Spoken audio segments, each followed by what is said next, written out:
This is Make It Mentionable.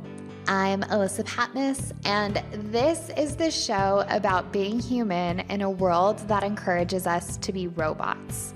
I invite you to join me as we journey through the mess, the magic, and the mania in between, because what we can talk about, we can manage. This honest conversation extravaganza includes free-flowing conversations and high doses of vulnerability to remind you that you aren't alone. No topic is off limits, and episodes are designed to leave you smarter, aka more self-aware than when you came. I am so glad you're here.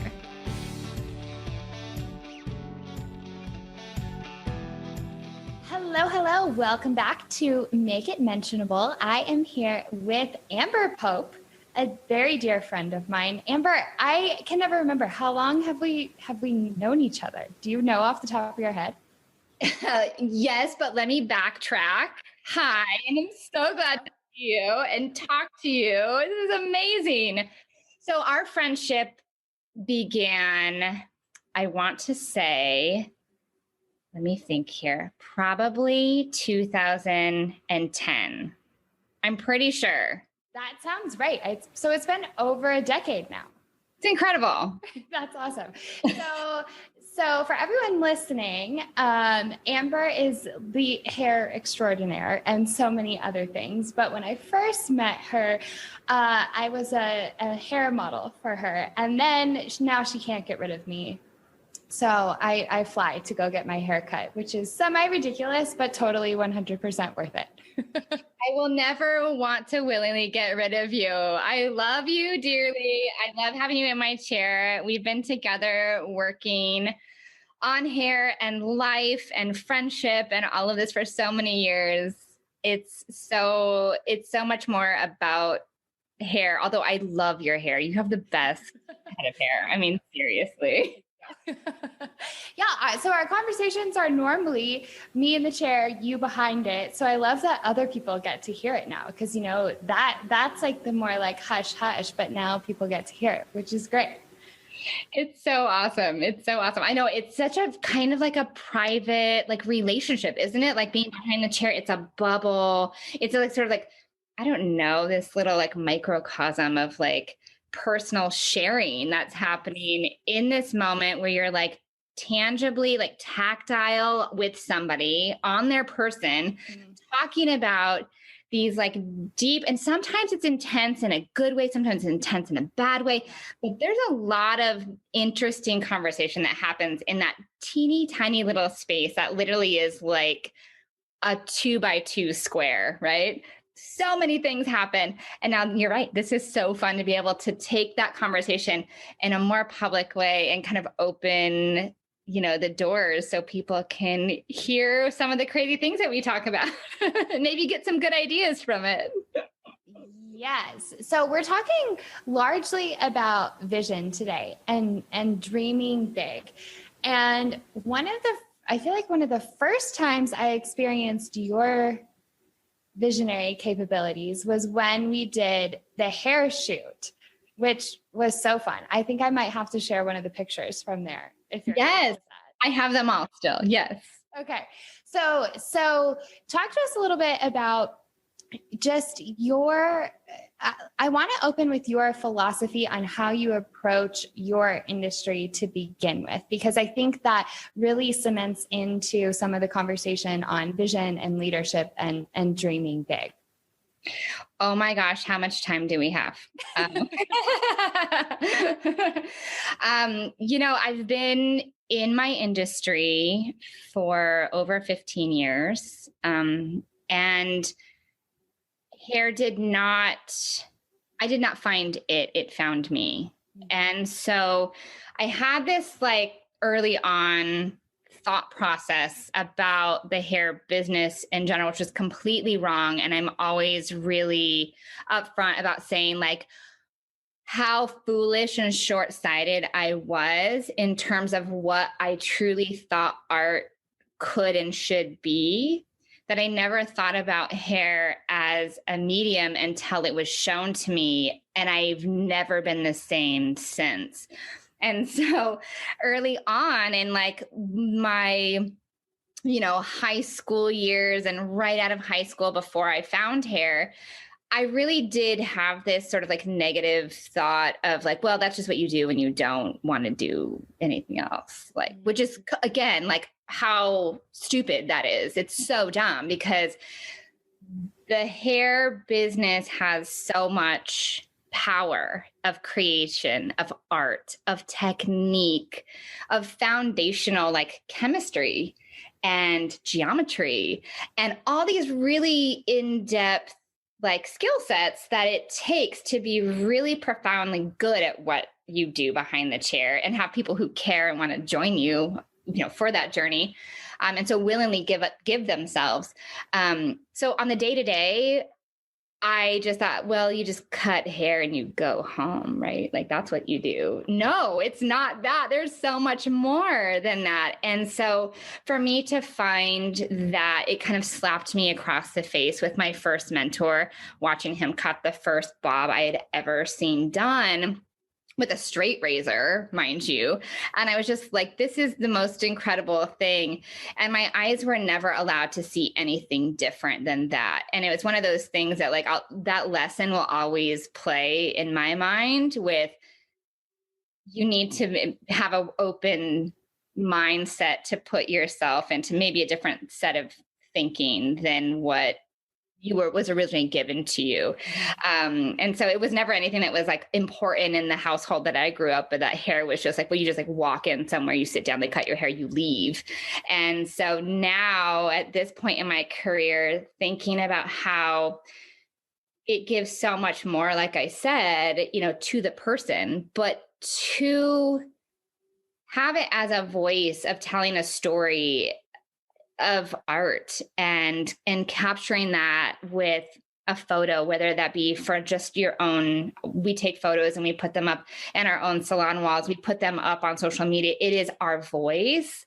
And we use that medium to tell a story, whether that's something that happened to me long ago and I want to like share it and translate it into a look out of here, or is it something that's like currently happening, and it's like a social statement that needs to happen right now. And so we definitely do the day to day behind the chair, and we make it count and we make it important to every guest that does, as collectively, when I say we, the salon that I own, that we do that for our team. The team does that for our guests. But it's those moments when we get to step back and say, you know what? I bet I could do that with hair. I bet I could tell that story with 4 photographs. I bet I could do it. And so taking it to a bigger idea, a bigger place, pushing the envelope and making hair do something that it shouldn't do and do it and get it successfully like on film is incredible. So there are so many things that just came out of that I was not planning, and I'm so excited. So my first question based off of that, like, let's explain, we'll post links and things too, but what has been one of your favorite shoots that you've done, where you've done something where you have really taken hair and turned it into art, whether that's combined with photography or just, on a walkway? Like what's the favorite shoot that you've done, or give us an example? Yeah. So, I will say, and this is not because like wholeheartedly, this is not because I'm on your show, but that first one that you and I did was big for me because it was the first time where I wanted to try stepping into that arena. Like I hadn't done it, but I'd done it for other companies and for other people. I'd done some magazine work, but again, you're being hired as like a stylist to do somebody else's vision. So that first one that you and I did, it was literally like, I'm pretty sure I think I can do this, but I'm literally going to throw this at the wall and see what sticks. And I was nervous because I had you and a few other friends that I didn't really know, like people who I know really well, but then a couple people that I didn't know that well. And then you're asking people to show up at a certain time, give you free creative reign, to dedicate a huge part of their day to be on this fun adventure with you. And so because that was the first one, and I always say like doing big shoots like that in a creative space and having others with you, it's like herding cats, it's a lot of like moving parts, and you're responsible for everyone's, how they feel about the experience of it too. So there's a lot of pressure there. And that was the first one that I was like, oh my gosh, we set it, like we put the day on the calendar, we showed up, we did the hair, we made it work. And then in post-production, I got to see all this art come to life, and like looking at it and getting the goosebumps of like, oh, we actually did this. Like we did this. That was so fun. And you got to be on that journey with me. Now I'm giving you full disclosure. I was pooping my pants the entire time, like for real. Well, I think so much of what you just said with hair as being art is really important for a few dimensions in conjunction with that shoot too, because the person sitting in the chair who goes, hair is such a form of self-expression. So, and that's what we're talking about most of the time with hair is okay, it's about the person in the chair being able to express themselves. And we don't focus as much as the person behind the chair who is able to use that as their voice too. And so this concept of being able to find art and creativity in anything that you're passionate about, I think that message is beautiful. So for you saying, I didn't think of hair as art, but then, you found the scissors and then the world is different. And I feel like so many people limit their creativity because they think creativity has to be acrylics on canvas, or it needs to be watercolors. I remember having a conversation with my dad one time, and he was saying, I don't really feel that creative. And I asked him what he was grilling for dinner that night. And he was grilling like pork tenderloin and then pineapple, and then making this delicious like grilled pineapple ice cream dessert. And I was like, that's creativity. Wow. And so what do you find? Because the hair industry, I don't know the stats on the demographics of who makes up the hair industry, but I know a lot of younger women come into it. And one of the things we know is that it can be hard to find and have your voice. So how has that process been for you, knowing that it gave you such a creative voice? How have you baked that in to allow it to be that for other people who are a part of the salon as well? Yeah, I had to have those successes and those successful moments to be like, I put myself out there. I tried. I had an idea. I tried. I felt success on the other side of it. Like I needed to kind of experience how good that felt for me to then be able to be like, now at this space and time for me, and I've done a lot of stuff behind the chair and behind the lens and all of that to create looks, but now as fully functioning as a creative director, like my job is to like find the theme, find the vision, help to cultivate all of that creativity within the team that's going to then do the look, and how I can support their successes within just that individual look. Now, mind you, that can be applied to as well, just generally every day behind the chair as well, where I'm constantly trying to give that voice, that confidence, and that guidance, to every part of my team. But you're right. There's a lot of fear that comes from a young stylist going, I don't know if I can do it. I don't know if I can do it. And my job right now, my job is to prove to them that they can, and how to successfully get there. And in the wildest ideas, let's find the craziest thing that we think we can do and like have the success of making it happen. And so empowerment of that leadership is yeah, I am the leader, but I want to empower and inspire and guide. And that has been the best thing of where I've been in my career at this point, is to have that role. And, I think, you had asked me too, what was the most like, I don't know, either like favorite, like I do think that shoot that you and I did like really kicked off and proved to me that I could do it. But I think my favorite moment of having that success of like, this is so fantastical. I don't like, does anybody else think about stuff? Like, yeah, I think everybody does. People think about these creative ideas, but I'm going to do it. I'm going to set out and I'm going to do it. And one day I was sitting on the couch, and I know you know this story, but I'm going to share it anyway. But I was sitting on the couch, and it was right when, the new 3-part, installment of Star Wars was coming out. So Star Wars Episode 7 was coming out. And I was super excited about it. And I'm such a Star Wars nerd. And I was like, this is going to be incredible to just view it. And I just like sunk back in the couch. I'm like, I wonder if I could make Darth Vader's helmet out of hair. I'm pretty sure I could.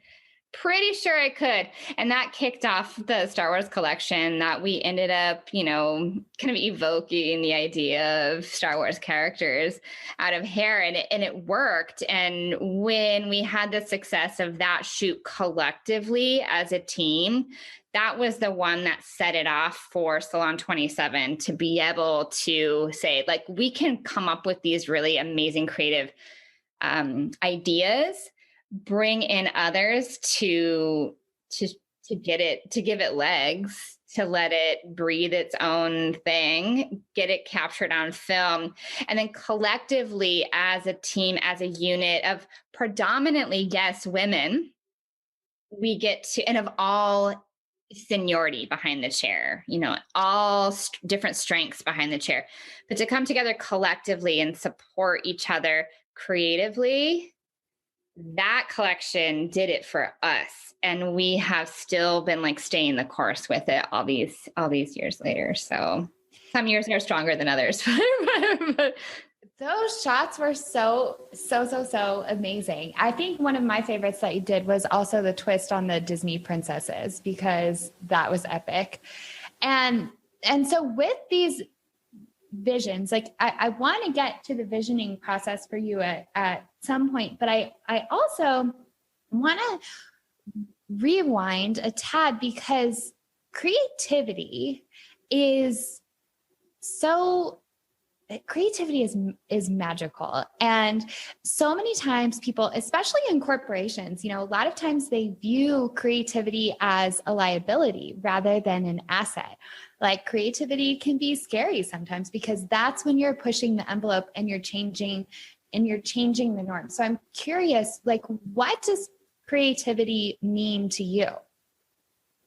Oh my gosh, creativity, like, it burns inside of me. Like, it bubbles up, and it is just this nagging, festering little like whisper in my ear that unless I can actually physically get it out, it will never go away. So I constantly have all these like sort of ideas that are like running in the back of my head, like the operating system is never shut off. And it's just like these open windows of ideas. Like, you should see you should see my Safari on my phone. Like, it is like page after page after page open of just like ideas. And that there's something really cathartic about getting it out when you can like either like metaphorically or actually, I can like close, like I can exit out and be like, well, that was done. That was good. We got it out finally. But creativity for me, it just is a have to. I wish I could say like why it is. And maybe because I was raised in a creative household early on, maybe, but it's such joy. And so creativity for me is like, what is the most ridiculous thing that I could figure out a way to do, and finding a way to do it. And yeah, to me, it's just something to celebrate and to be excited about. But again, in full disclosure, as many people are, and I know that this statement is nothing special by any means, but like, I will forever be my worst critic. My hardest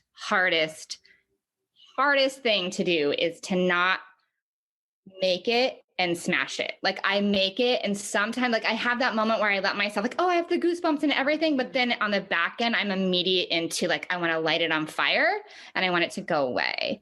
And it's taken a lot of time to like let creativity just be a moment in time rather than having to like change, fix, edit, alter, and giving it the space that it needs to have so that I can just get, that's a one step to the next creative journey. Right? Oh, that's so good. So creativity to me is almost survival. Like we only survive because of our creativity. And so I think it is a life force for every single one of us. It's just a matter of finding the vehicle where you can channel your creativity. And I think that's so much of the work of uncovering your authentic self is the piece of that where it's like, where do I really want to let my voice out? How do I really want to use it? And I so resonate with you talking about it being a moment in time. I think that's really profound. Creativity being this moment in time rather than just the end product. I think that's what stops a lot of people from engaging their creativity in the first place, is because they think it has to be this beautiful masterpiece at the end, instead of it being the creative process. And the creative process is where all the fun is. Yes. So much fun.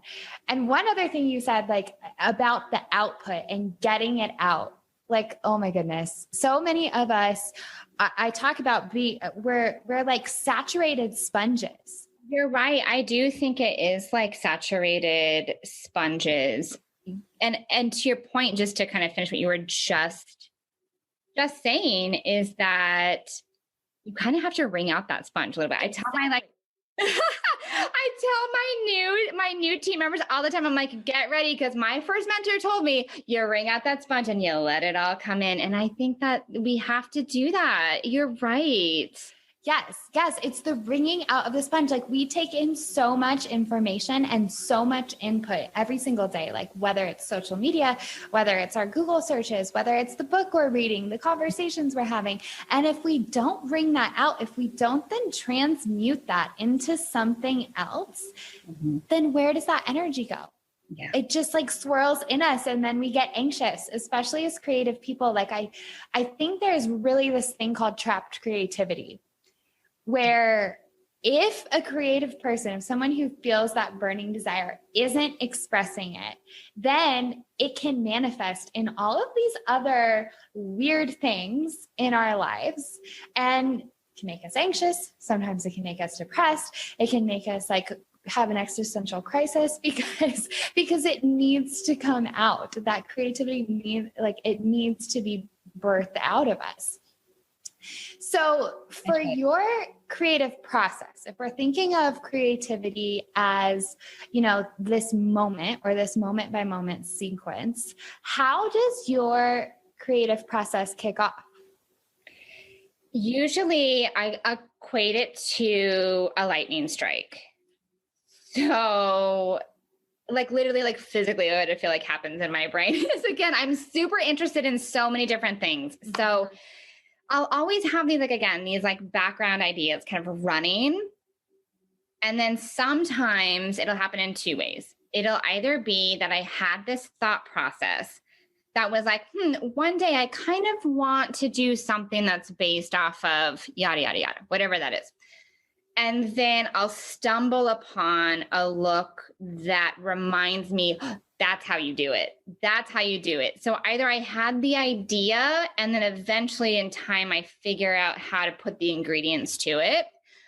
Or much like Darth Vader's helmet, to be fair, it was like a lightning strike. It hit me like nothing else. Like I wasn't even thinking like, oh, I should make, Star Wars hair. I mean, like, that's crazy, But, and not all of my stuff is Disney themed, mind you, but sometimes it's just this moment where you're like, holy cow, I can see it clearly. And that's when I feel like it's the lightning strike, that it just hits me where I see the shot. I know how to get there. I know exactly what has to happen. And it's clear as clear can be. And in those moments, that is where I get a little less flexible on how the end should be and how to get there. It is a clear path. Get on this train. We're doing it. And then the other way, if it's sort of like this general idea and we kind of find the ways to make the soup happen, those ones I have a little bit more like, yeah, lackadaisical. Like, let's just organically see if it comes together. So I don't know if it's my Gemini personality. I'm not sure. Maybe it is. But it's definitely one of two ways. And you just don't know which Amber you're going to get until we know how the idea came to be. Am I going to be like a little bit more flexible with it? Or I'm going to be like hell bent on getting this idea out the way that it has to get out. And typically I will say, if I have such a vision where I am on that road and like, come on, buckle up, you're on with me. Most of those are kind of like the one-off, like creative moments that I'll just kind of do solo versus like having, so many team members that I'm like driving them nuts. I'm like, that's not right. That's not right. Yeah, that's not right. Again, supportive and everyone's joyful with it, but I still have to like get it out a certain way. So it's one of the two, I would say. And so when you're well, first, like you're one of the people I know who like gets the shit done that you want to do. Like you actually get it done, which is great. So it's not just like wringing out the sponge. It's like, okay, now we're transforming this water into something. Like we're using the inputs and putting it together. So we have the creative vision side, but then there's also visioning when it comes to just, what you wanted for your life and for your business. And so you've gotten from this place where you didn't know hair was even in your future at all. And now it's a large part of your life, and to say the least. And you run the business with your husband. You have an entire team of people. Your kids have some of the coolest hair for young boys that I've ever seen. So how does the visioning process work then from a leadership perspective and from the business side of it? Does it match your creative process, or what happens for you there? Yeah. I think that getting cues is the biggest thing with ownership for the business itself. I think is just constantly checking the temperature of everything, checking the temperature of our clients, of their needs, of our team and their needs, between Chet and I too. I mean, sometimes, one of us is like, I feel like there's something that we need to get a little creative spin on. But maybe it comes from one of us or the other in that direction. But I do think as far as the creativity of making a business be a lasting thing, and it takes energy, right? It takes an insane amount of energy. I never thought that it would take as much energy as it does. But I'm also like so overjoyed because it does fulfill that like, yes, creative side of me, but also very operational side of me. Mm-hmm. But it takes the energy to do it. And the ideas come from constantly being an observer to every aspect that my business has, again, whether that be the individual, whether it be like, hey, like our front desk isn't as organized as it possibly could. And that's like a functional thing. So let's get a new desk, like that sort of thing. So I think, being mindful and the ideas and the direction come from observant mindfulness. That's so powerful, for life in general, because when something happens and we get triggered, it's usually from something from our past, and we might not see how that is in the moment. And so if we can be the observer and look down at it, it's like, okay, wait, no, I don't need to melt into a puddle right now. I just need to remember that this is reminding me of my father. And how can I spin this around? So I love baking that into your leadership philosophy as well, and how you run the business. What happens on the days when you don't feel creative? Because that's another huge thing for people who identify as creative forces in the world. Like, what happens on the days when it's just harder to get in touch with it? It is painful on those days, right? Like when you wake up and you're like, it's not today. Like, nope, it's going to be a phone it in sort of day. And we all know what that feels like. And it's by, various, environmental causes or internal causes can be that. But on those days, the energy has to be found still, right? So it's kind of like the promise that I have as a leader is the same promise that I have to my children and to my husband and even to myself, is that no matter what, if the creativity to get the task done or the energy to do it as well just isn't there, I have to care more about those around me. And that then gives me that strength to be able to do it for them and be like, okay, you know what? Today might not be the day that I'm feeling the most creative, but I'm going to put this crazy hat on and it's going to make me feel a little bit better. And I'm going to go to work and I'm going to feel the energy of the team that I'm there to lead.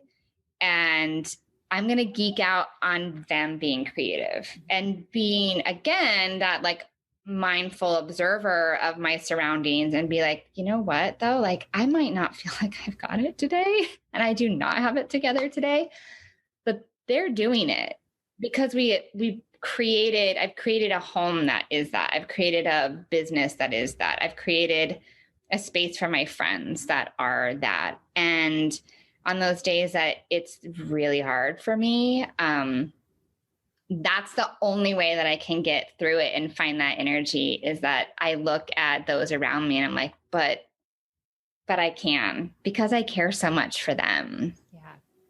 I love that. And I talk a lot about sacred boundaries and sexy systems. So we have to set the boundaries to protect our own energy and protect our creative energy over the long haul.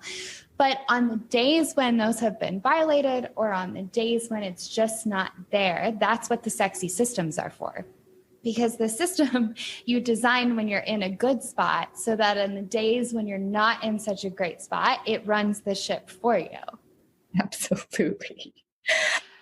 I think the most brilliant thing I've ever heard. You just sexy systemed my answer to that, because that was amazing. Seriously. I couldn't agree more. It's perfect. And and we're so averse to systems sometimes, but especially for creative driven people, it is so important, because we are so emotionally tied to our creativity. And so that brings me to something else that I know you have a lot of input on. And y'all, Amber has some of the craziest stories just from the music scene, and you're like the definition of an explorer, and I love it. So here's my question. I'm going to get back to the point. So a lot of times, there's the phrase of the struggling artist. And there's this perception that you have to struggle if you're an artist, or, there's the right drunk, edit sober. And there's this correlation between art and escapism. that's very dramatic in our culture. And so what are your thoughts on that? Like, how were you influenced by that throughout your hair journey? And yeah, what do you see in relation to your art and those sorts of things? Sometimes, again, art is that vessel to like get it out. And sometimes the pressure is too much. Like it's just too much. And it's sometimes just the only tangible thing that I can do is create and kind of like just decompress a little bit. It makes me, it's the same thing that I do. Like my brain works the same way in that space as it does when I'm like, I just need to have my hands on something because everything feels so crazy. So I'm going to vacuum the floor. Like everybody who knows me, you know this too. Like I am a neurotic vacuumer. Like if something happens and like I'm spazzing out about, like if I'm at home, the vacuum is in my hand and I don't feel like I'm set unless like the lines are in the carpet. But in the same space, as different as it seems to be like so rigid with like, cleaning, truthfully creating art and having like this outlet to do it, get some of those demons out of my head a little bit. And I have personally felt like the boundaries that hair gives me within the craft itself, right? So like the idea is like how to cut hair, again, very geometric. It's math. I'm doing math. I said this earlier today. It was like, you're like doing math as you're like sectioning the hair and like this angle creates this shape. And it's really like you're running equations in your head, right? So there's that. On top of then being able to have this like freedom to create, whatever it is that you need to create. In that space, you're giving, at least for me, I'm giving myself that outlet to both think magically and think rationally. And having both of those happen at the same time does give me space to be able to not get too far in my head about other things. So like creating allows me to sort of put all of that energy that could be used for bad, because I've definitely been in that space before, that I've definitely been in that bad head space as like, you want to say that like tortured artist or like that person who doesn't seem like they have it all together. We're like, well, they're just an artist and so they're allowed to be a drunk, like that sort of thing. I early on in my life definitely have those very intense characteristics in my personality that my brother, who I'm very, very in awe of, he's an incredible, talented artist. His art is very different than mine, and he found it very early. And so I think for him, his ability to get some of those negative energies out, those demons out, he can do it. And he's been able to do it all of these years. And for me, it took me longer to find that as an outlet, and it came right at the right time. And so I do think that, there is, to your point, like there's a lot of stylists that like live crazy party lives and they're like nuts and they're wild. And I'm like, I hope that you're okay. Like they can say that in anything in terms of art. But I do think for me, it keeps my overactive personality at bay, or in check, rather, not at bay. It just keeps it in check, and it keeps me from going into a darker space, from allowing myself to not know what to do with my hands, to not know what to do with my mind, and then therefore putting myself into situations that I think are negative. And so it took a lot of years to be able to get myself in a good spot to where then I could be like, yeah, I'm solid. And now I can invite other people onto this creative journey, like where their lives, their livelihood is partly attached to like, I don't know, I give them a paycheck. So like, you have to be really responsible for it too. So I know that was kind of like a derail on that question, but I do think there's a lot of, like you said, kind of commonality with like defining an artist as a certain type of person. But I like to walk the line between, a business owner and a creative type. And I think it takes both to do it successfully. Mm-hmm. Yeah. And there's no reason why the story of the struggling artist has to permeate, especially like when we brought in what art is and how we use it. And I think what you ended up talking about around the constraints is really important, because so often with creativity, it's like we both talked about, it's the need, like we don't have a choice. There is something that needs to come out of us. And with that, it can be, and you can speak to this too, but for me, when I have no constraints, that's when the fear kicks in. And that's when I go to darker places, because I'm like, which direction do I go? It's when I start taking in way too much input and comparing my art to others. It's when I forget to wring out the sponge, and then I'm just useless. I can't scrub a dish. I can't, I can't get anything clean. Like I am not performing my function whatsoever. And it's in the creative constraints that I can then find the freedom to do the expression again. And so for people who are listening, if you have that creative desire, if you have that creative impulse, one thing I always challenge people to do is to give yourself a constraint around it and challenge yourself in that area. So, not all artists do watercolors and oils and, canvas, and maybe they paint on metal. They usually choose one, or at least for that art piece, they're choosing one. And that constraint helps me dramatically too, because it gives it a vessel. It gives me somewhere to channel something. And I feel like that's kind of what you were explaining as well. Absolutely. Absolutely. And I think, just going for it, right? Like just choosing one thing and taking that first step is so vitally important, especially like you said, if you're like, I'm so fixed, I don't know what to do. Like I'm almost paralyzed by this idea of like, I want to be creative. I think I need to, I think it'll be good for me. I don't know how to even start it. And that first step of just choosing one thing and like getting the ball in motion, it leads to like every open door of creativity, like one thing into another. And before you know it, you've found your voice. And it's really hard, to your point, without having some constraint in some way. It's like yelling into the abyss and you can't ever hear any echo back. See, there's no way to check, am I doing it right? Right.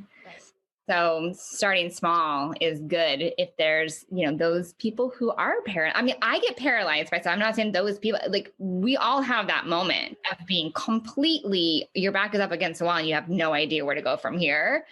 But it's just taking that first toe of a step forward in leaning into, I think I want it. So let's try one thing and see how it pans out.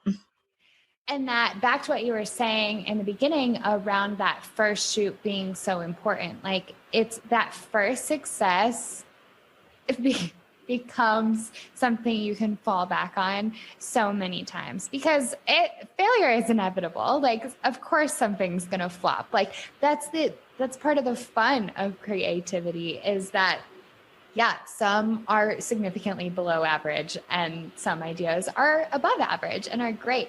But that taking that one action and being willing to do the first thing so that you can even give yourself the chance to get to that first success makes such a huge difference. With this notion of, okay, we know that the first step matters, but I'm going to let the cat out of the bag. Like, you and I are both recovering perfectionists. And so perfectionism can really muck up the creative process. Yeah. And you and I are on very different ends of the perfectionist spectrum, because there's one type of perfectionist where it's like the over preparer and like has every detail planned out and has all the I's dotted, all the T's crossed, and is there. And I think you tend on that side. Is that right? What? Yes. I have notes for today. Do you see my notes? I didn't get very far on my notes because I wrote perfectionism because it's something I struggle with regularly. And then I stopped because I was like, you're doing it again. So stop. I mean, to be fair, normally I send people questions beforehand, but because I knew that you would maybe do that, I didn't send you questions. And I love this conversation. It's so great. So I'm on the other end of the perfectionism spectrum, where a lot of times the perfectionism, to me, I see it, and then the OCD kicks in too, where it's the what if, and then, well, if I don't do this, something terrible is going to happen. And so it's compounded, and then I end up freezing.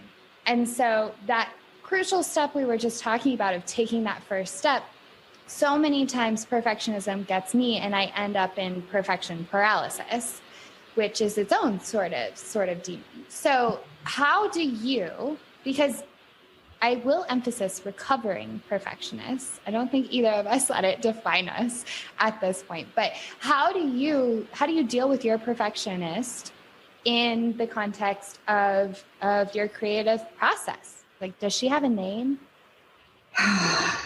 Just like the monkey on my back. I haven't named it. Maybe I should. Maybe it was like, I don't know if it's like better to name it and then like give it power, or to just be like, it's just that thing that I just like constantly trying to swat it away. I think we have to make friends with our parts. Like, I think we have to make friends with the parts of ourselves, because ultimately they're trying to protect us. Like this monkey, I think she needs a name. She's trying to protect you. Yeah. She just has poor strategies. She is meddlesome, is right. You're right. Okay, so I will talk about how I deal, but I want to come at it a different way for a second. Okay.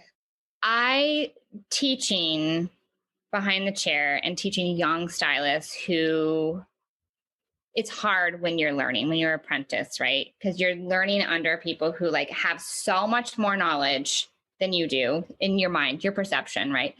They've been doing it a lot longer. You'll never get there, yada, yada, yada. You're just thinking, this is the end all person behind the chair that I'm watching, and I'm never going to be that. Or maybe in 30 years, I'm going to be that. So you're running this dialogue as a person who's learning, right? Running this dialogue that you're just never going to be that. So my perfectionism was in place before I found hair, but it was doubled down on twice in the 2 apprenticeships that I had prior to being where I am today. So as now a educator and a mentor, I talk about perfectionism because it is still so relevant to my everyday world, but I can see the need of how to overcome that hurdle for young stylists that I work with in my organization who strive to be like the people they're observing, but can't quite allow themselves to fail yet. Like they haven't fallen fully on their face yet, and you've got to do it. You got to like eat the pavement before you can be like, okay, I did it and it wasn't that scary. Like it sucked, but it wasn't that scary. And so my habitual, like watching these young people like comb hair and then comb it again and then comb it again because it doesn't feel right. And so those habits of like compulsion end up happening where then it is that like paralyzing. It is, I've got to get this haircut. It has to be perfect. Amber's watching me. I know she's going to be like critiquing it. And mind you, like, I'm not like a jerk behind like, but they're putting all this pressure on themselves. I know what that's like. So I'm very transparent and open with the struggles that I had learning. If we're just talking about the industry alone, but like, to be fair, like this is part of my everyday life as much as I know it is part of your everyday life. So the monkey on the back that we haven't named yet, I'm not sure, I'm still thinking about her name, is she rears her head up in every aspect. It's interesting at this point in my life to where I am so empathetic with those team members who are like struggling so hard to become what they believe is perfect. And the conundrum is like, I'm not even there. Like, yes, I can cut a straight line. Yeah, like today, but tomorrow it might be a little bit crooked. I'm still human. And giving yourself like a little bit of like room to breathe in that, I can do that easier now than I could then. But I'm still fighting the after effects of like all that time of like, again, one apprenticeship, I was trying to be the most perfect that I could be because I cared so deeply about the organization I worked with and the mentor I had. Then step 2, apprenticeship, where you came and you were part of that with me in that educational setting when I worked with Sassoon. That is an insane amount of perfectionism that is cultivated in that organization. You can't really easily unlearn that. Again, back to why I vacuum lines in the carpet. It is just, I need to see it to be like, it's got to be perfect. And nothing is okay until it is perfect.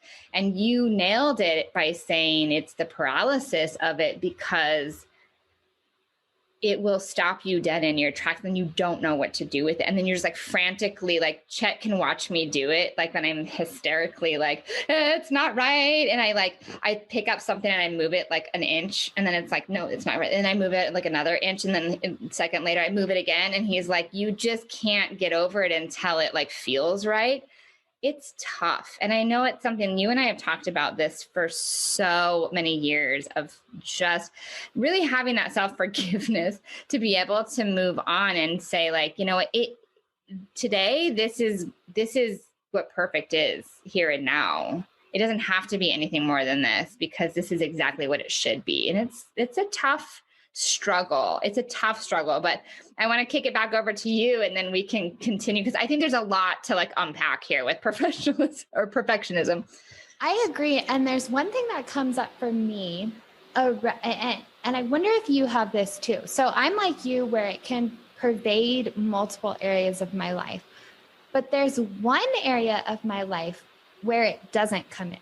And that is perhaps what I find super interesting and where I think I can get a lot of the lessons for the other areas of my life. So for me, cooking, I love to cook and I'm self-taught.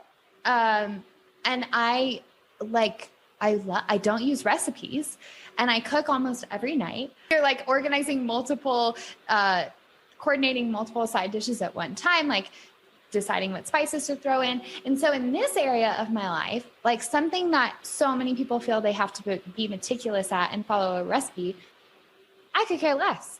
And I trust that it's going to come out good. And I don't have Polly the perfectionist. That's what mine is called because I'm an alliteration fan. So like Polly doesn't come out then. Polly doesn't have a voice when I'm cooking. And so I know what it feels like to not have her around. And that is always what is interesting to me in the moments where she does come up. And that's why I've chosen to more make friends with her than to just try and constantly get rid of her, because I know that she knows to be quiet in some cases. And it's cultivating like, okay, what other things are here that are making it so you're not quiet right now? So do you have any area like that too? Yeah, it's funny because as soon as you said cooking, I'm like, oh, that drives Chet crazy. It's so funny because it's the same. That is the same area. That and my car. My car is not like the neatest. It's not. It used to be but it's better than it was when I was young. But it's funny because that's the one area in my life that's like kind of always like a little bit dirty is like my car. And then cooking to your point, it's totally that for me too. And it's funny because inversely, I'll call out with Chet, my husband and co-owner of the salon. He has high expectations, but he's not a perfectionist. Like he's like, okay with like, yeah, that's good. And that's good. You got the job done. You did it in your own way. And that's great. You know, that's who he is. But like when you put the man in the kitchen, homeboy will literally make mac and cheese for the kids and he will measure out. I think it's like the box of mac and cheese is like bring 6 cups of water to a boil. He will measure 6 cups. And here I am, the most like neurotic perfectionist. I have like my own, you know, compulsions too. And yeah, I'm like, why are you doing that? What a waste of time that is. But I'll like go and like, you know, clean the mirrors 3 times, and like can't move on unless it's done. But he'll measure out 6 cups to boil water for mac and cheese. So it's interesting how, to your point, that some of us that maybe aren't so perfectionists in other areas tend to like turn it on in things that maybe like I find ridiculous, but yet at the same time, I like the moments of freedom when I don't need it. Like, yeah, sure, just a pinch of, you know, it needs 3 cloves of garlic, you're good to go. You know, there's something that is releasing and like it's calming about that when you can actually let go. And again, I think that the recognition of like, oh, in this space, I can totally just be free about it. And it's going to be fine. When we have those self-realizing moments, that's when we're able to like, you know, bring it through in other areas of our life too. And some of that is age too, you know, just to kind of go back to from like literally 25. And really I was kind of, maybe we'll go from 19 up until, you know, about 5 years ago when I just was like, I've got to like, I'm making everybody around me really intense because my stuff is now like physically affecting other people with my like innate need for like perfection. I still drive everybody crazy. Like I'm not, let me acknowledge that. Like my team, they know. I've stressed out my kids, they know. But I also have to just step back. Let me celebrate the minutes that, you know, I don't need to be like so perfect. And life has kind of had to teach me that too. And I know you've had your big ahas in that as well, but I was just going to share that like my physical well-being, it's interesting what the universe gives you to help you when you don't know how to fix it yourself, is you get like a big punch in the face. And the universe, for someone like myself who likes to be very put together, I like to be very, you know, done. I like to be done. I like to have, you know, be the image of, you know, I have my you know what together. Over the last couple of years, physically, my body has been fighting me, and being behind the chair is part of it. There's other factors as well, but long and short of it is that like I pass out without notice. And a lot of times it looks real bad. Like for the spectator to see it, it looks horrible. It's not a pretty sight. And usually it's, you know, there's other things that happen along with it that just look bad. And it's interesting that the irony of it is not lost on me. For someone who likes to be so put together, is now I'm dealing with, oh, you just like threw up in front of your team members and now you've passed out in that. That's nice. Great. So I'm having to try to like mentally overcome that. And it's really hard, let alone and just what it means to like write the perfect email or send the perfect text message, or like my house always looks put together. all of that, until you can figure out that recognition of giving yourself the freedom and the space to be like, in this arena, I don't need that. How can I apply that to all of these other things? Because I personally am learning that lesson at 41 years old now. And if I don't figure it out faster than I am, and I'm trying real hard, but it's going to have long-term negative effects. And I do think that there's a lot of seriousness to the idea of perfectionism that I often give a lot of like comedic jokes to. I'm like, oh, I know, I'm just being my neurotic self. Don't mind me. I'm just cleaning up under your feet. It's a big deal. And I think that if there are people who are listening, being aware of that, there's a need for something different, because it's not sustainable. And it's nothing but a different way for us to be tearing ourselves down, is that you're constantly telling yourself the narrative that you're not good enough.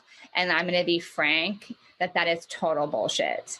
So let me just put it out there that it is total bullshit. I'm going to say it again. It is a tactic that we do to hurt ourselves, even though that we're trying to do it for good. So we need to use that skill of being perfect in whatever you have strength in. Not saying that it's perfect. I'm really good at X, Y, and Z, and allowing yourself to celebrate that rather than doing it and then giving yourself on the back end of it that tear down. Again, like I was talking about, like creating the art and wanting to light it on fire. That is a way of just self-negating talk, that you're only doing it because there isn't a love for yourself on the inside and acceptance. So it is. I mean, everything you just said, to feel worthy, to feel loved, to feel good enough, like these basic core human needs that in so many ways we don't get met as children, even if we have a seeming perfect childhood. And it comes out, and it's a way to sabotage. And so I love what you said about the self-celebration, because the more that we can do that and reinforce it, we start to validate ourselves rather than looking for validation on the outside. Because ultimately, when we're talking about, liking being put together, that's because we get outside validation from that. We get the validation when things are put together. It's like we're rewarded for, oh my God, you're so organized. Oh my God, like you always are put together. And that's robotic. That's not being human.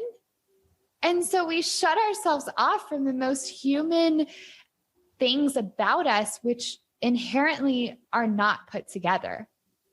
And that is where, if we're doing that and masking our creativity, like the amount of self-suppression going on is so damaging. And our souls and our bodies, they don't want us to live in that place. And for me, a lot of it, I've had physical stuff too, where it's been endometriosis flare-ups during these moments where I'm not honoring my body. And I used to say in those moments, like, oh, my body hates me and it's fighting me. It hates me. Like my body doesn't like me. And I stopped one day and I realized, oh my God, my body is such an excellent communicator. And I was like, it's not actually fighting me. It's fighting for me right now because I'm losing me. Mm-hmm. And so I have a choice to pay attention to this signal before it gets worse. And that can happen to so many of us in so many different ways. But it's the choice of, are we going to listen to this signal, or are we going to listen to the monkey on the back? Mm-hmm. And the bridge between there for me too has also been a lot of reparenting and recognizing, like, okay, how do I love myself? How do I show myself the validation that I've been seeking elsewhere? And literally talking to Polly as if she is a person, because because she has a need and like no one else can meet it except for me. Does that resonate with you? Absolutely. Oh my gosh. Absolutely. Absolutely. I think just calling it out too, like when we started this and like just acknowledging that it's there those are hard moments to like do yourself. And really you as a person, and we've had many conversations again about this sort of like self recognition or thinking like, internal dialogue, that's an interesting thought. Yeah, I could entertain that thought. But you have a really good ability to turn things on its head and think about it instead of like what you're here and now feeling, pressure. Oh yeah, you're right, my body is like, this hurts, I'm in physical pain, it must hate me. No, it's communicating to me. You have a great gift to be able to do that. And I think that through self-exploration is really, and self-awareness is all a learned skill. But so I love talking to you, seriously. Talking to you. So I think, there's so much to this conversation, because we started with the creative process and creativity being this moment and I remember that like this starts younger than we think too, because I remember having a diary when I was little, and it was purple, it had bunnies on the front, it had a little lock, and I would write in it, and then I would come back the next day and rip out the pages and shred them. I could not go back and read what I had written for the life of me. And so I hated journaling. And so eventually, as I got older, like journaling is massively important. And I was very journal averse. And so I had to come up with other ways to start reflecting. And now I have a journal all the time. But it was that moment even then. I was probably 8 or 9 then. And I couldn't look at myself from the day before. And so these patterns and these trends start young. And I think there's so much to be said around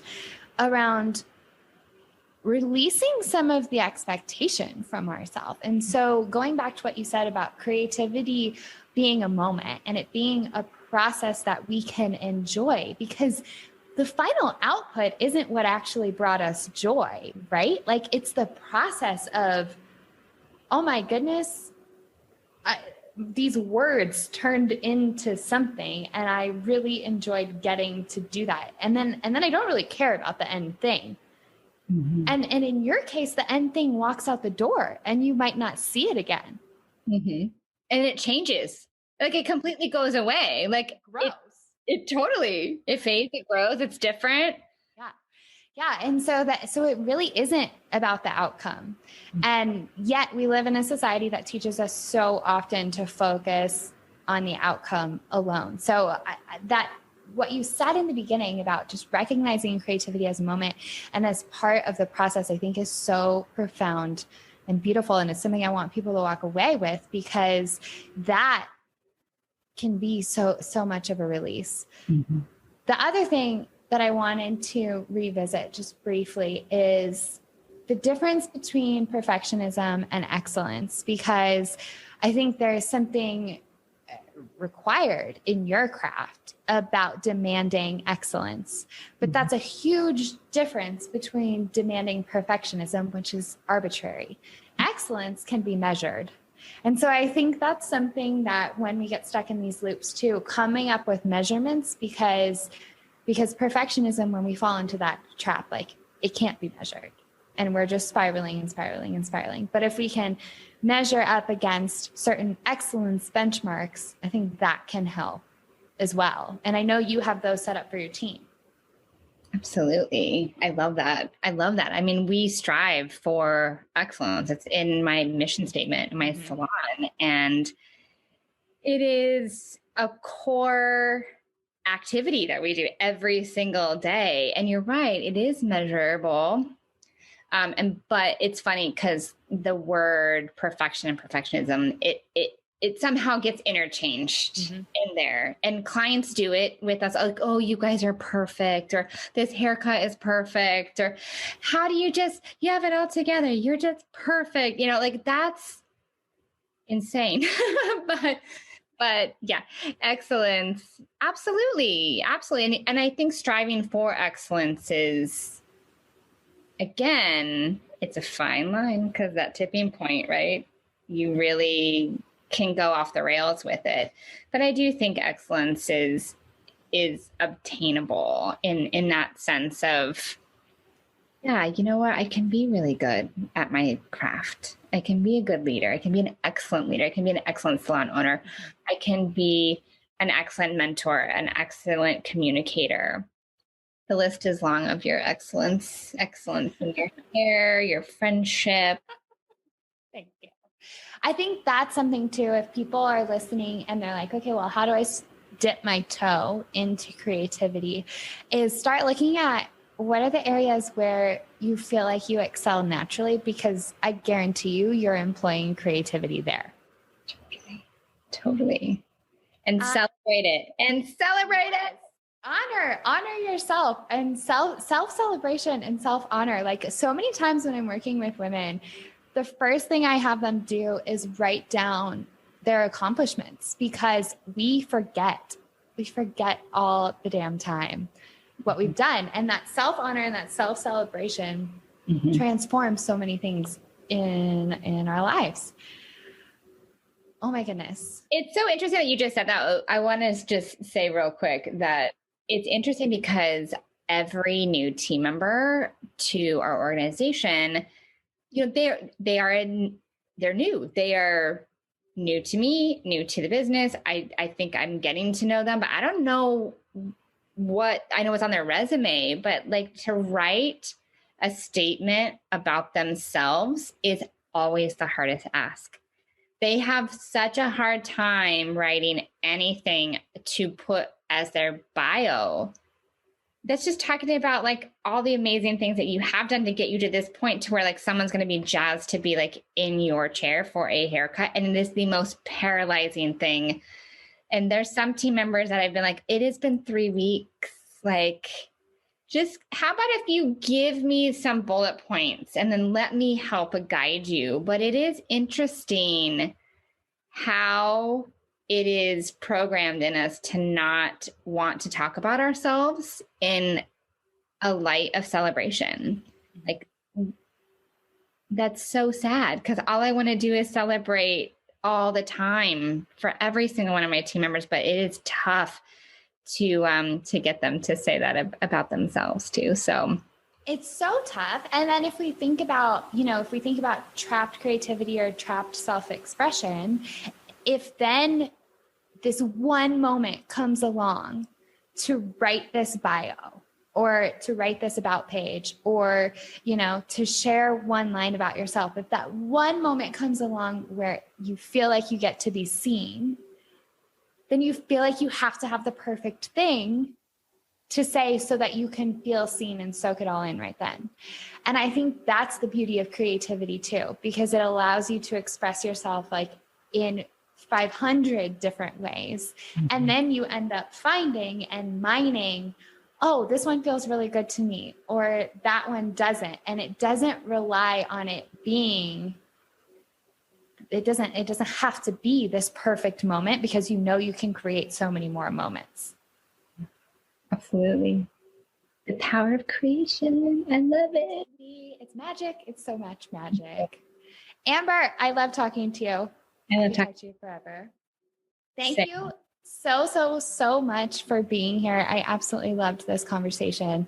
And I know people are going to get so much from some of your tips on creativity. Can you tell people where to find you if they want to connect with you? Yes, I live morning, noon, and night. I have an office with a cot in there. No, I'm just kidding. Salon 27. So that's where I'm at in Mesa, Arizona. Also available by any if somebody wants to reach out on social media, Instagram is salon 27az. I can be found through it's method underscore the word 20 underscore the word 7. So method 27. I love to share, love to connect. If anyone has any questions or would like to explore some other ideas, please reach out. I'm just constantly teaching and evolving and learning all at the same time, and celebrating everybody along the way. So. Reach out, find her on Instagram. We will link the links in the show notes. Oh, and I have 27 talks. Oh, my good. Listen, yes. 27 talks. Amber has her own amazing show that you can watch and listen to, and we will link that as well. So thank you so much for being here. Thank you so much for having me, and I just always cherish our time together. The feeling is mutual. You've just finished listening to another episode of Make It Mentionable with me, your host, Alyssa Patness. If you're looking for more in between episodes, then sign up for The Peel. It's my free newsletter that gives tips for how to navigate whatever life dishes. And it's also the place where I share the juiciest of stories. To check it out, head on over to alyssapatness.com/The Peel. Thank you so much for tuning in, and I'll see you next time.